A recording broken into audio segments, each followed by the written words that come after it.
look at problems from chapter 23. And we will start with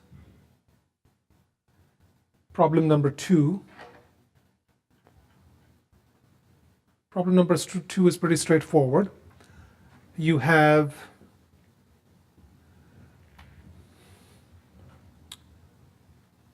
firm needs to pay 500,000 euros. You have the exchange rate between euro and dollar at 0.65. What will be the dollar value of that euro? So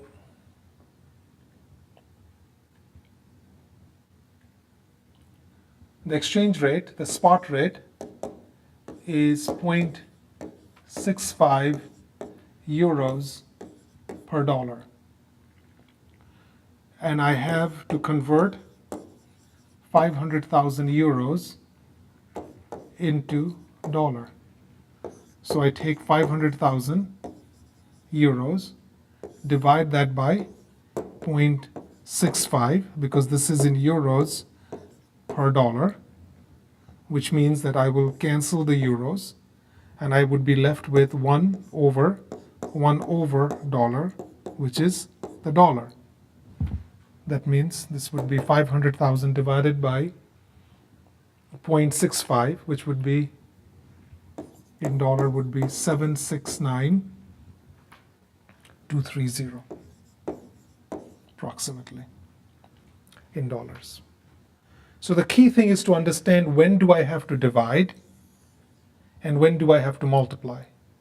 And instead of trying to memorize it, if you do it with simple algebra in mind, if I have euro over here and euro over here, then I would be able to cancel them. Then I'm left with dollar. But it is 1. On the top there is no euros. In the bottom the euro had cancelled out. So I'm left with 1 over the dollar. So it is the reciprocal of this, which would be this. So essentially it is 1 divided by, which is 1 multiplied by, I invert it. So the 1 and 1 cancel, I'm left with dollar. So if it is euro and the exchange rate is given in euro per dollars, I divide. Had the exchange rate been given in dollars per euro, which would have been 1 over 0.65, then I would have multiplied. I've taken 500,000 and I would have multiplied it. So that's the thing that you have to keep in mind, when to multiply and when to divide. Problem number 3. You agreed to pay $100,000 in 3 months. So that means you are making a commitment now to pay something in 3 months, in 90 days. However, it insists that you have to pay in the Polish currency, zloty. You are worried that the foreign currency, zloty, could depreciate. So you contact to see if you can lock in the exchange rate in advance. The current spot rate is 2.3117 and the forward exchange rate for 30 days is 2.595. So what should you do to hedge? So you can hedge your exchange rate risk. To hedge your exchange rate risk, you would essentially, since you are going to pay, you have agreed to pay, you have a payable of 100,000, but the payments are to be in zloty. So you have to pay in, you will be paying, that means you will buy the Polish zloty in the forward market at 2.595. So that would be 2.2595. So it will be 2.2595 times 100,000, which is 225,950, the Polish zloty. So you would be paying 100,000 and receiving 225,950 zloty 3 months from now, so that you can satisfy your contractual obligation. So given that the forward rates in A were given that the forward rate over here is lower than the spot rate, so the spot rate is higher than the forward rate, the Polish interest rate would be lower than the US interest rate, because we know the relationship between forward divided by spot is 1 plus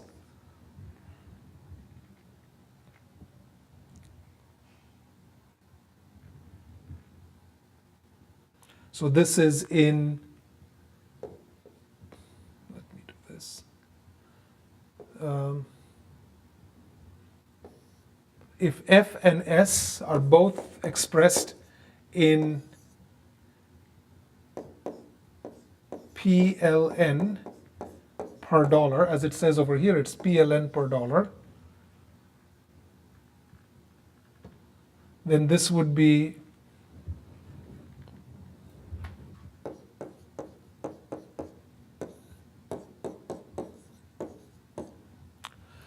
so over here, the forward rate is less than the spot rate. Forward rate is less than the spot rate. If forward is less than spot, then interest rate in PLN would be less than interest rate in dollar. Right? Because if F over S is less than 1, then 1 plus R PLN plus 1 plus R dollar would be also less than 1, which means the numerator is higher than the denominator. If this numerator is higher than the denominator here, then this numerator has to be higher than this denominator here.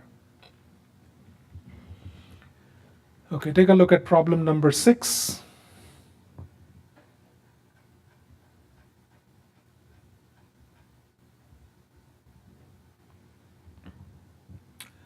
This is telling us that 400 million rupee in cash inflow 1 year. The current spot rate is given, the current forward rate is given.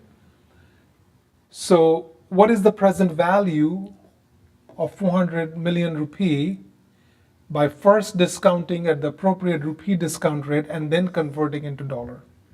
So I have rupees, I will convert them into dollars. But I have to first discount the rupees at the appropriate rupee discount rate. So present value of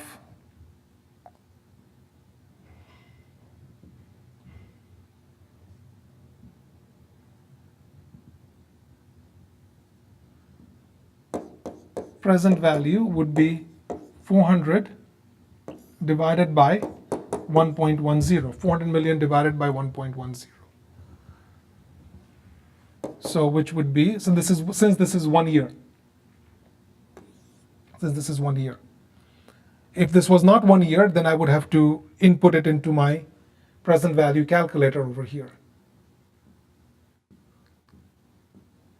So over here, since this is 1 year, so this is 400 is my future value, 1 is my N, 10 is my IY, I'm computing present value.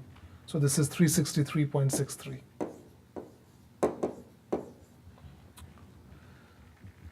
Now I will convert that 363.63 into rupees, from rupees into dollar.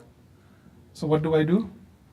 I take 363.63 and I have this in dollars per rupee. So I will multiply this by 0.022.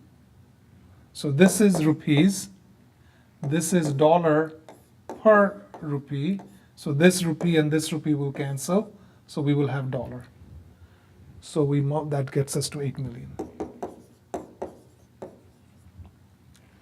That's A. In B, we are saying by first converting the cash flow into dollars and then discounting at the appropriate discount rate. So since I will be receiving that 400 million a year from now, so what will be the value of this 400 million? in dollar with a 1 year exchange, because I will receiving that 400 million from 1 year now. That means I would have to take the 400 million and convert them into dollar using the forward rate over here, because I will be converting it using the forward rate, because I would be receiving this in the future.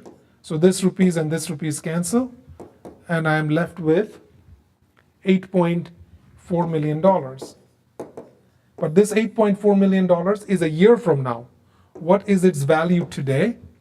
I can go back over here. Second clear TVM. 8.4 is my future value. 1 is N. Interest rate is going to be 5%. So 5 would be IY. Compute present value, same 8 million. Or I could have done 8.4 divided by 1.05, which would be 8. In other words, if I bring the rupee from the future to the present by using the Indian discount rate of 10% and then convert it into dollar, or I bring the rupee into dollar at the forward rate and then take the present value of it, I have the same endpoint number of 8 million, telling me that the capital markets are very well integrated.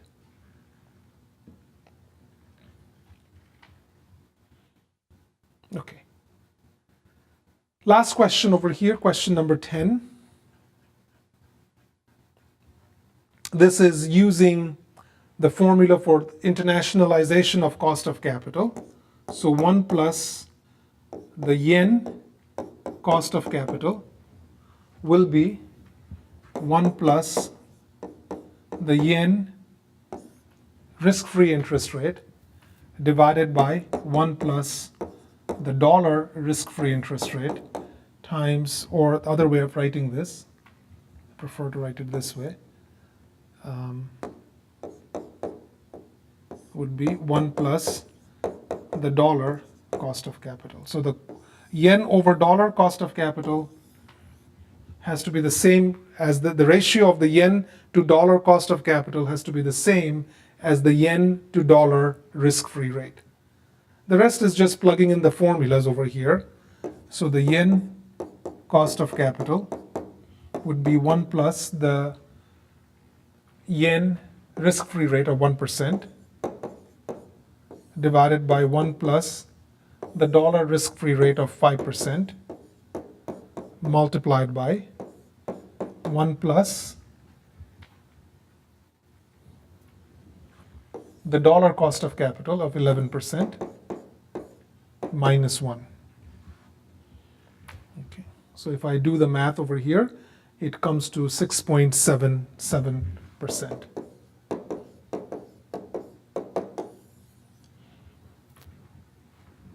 So that completes the problems on chapter 23.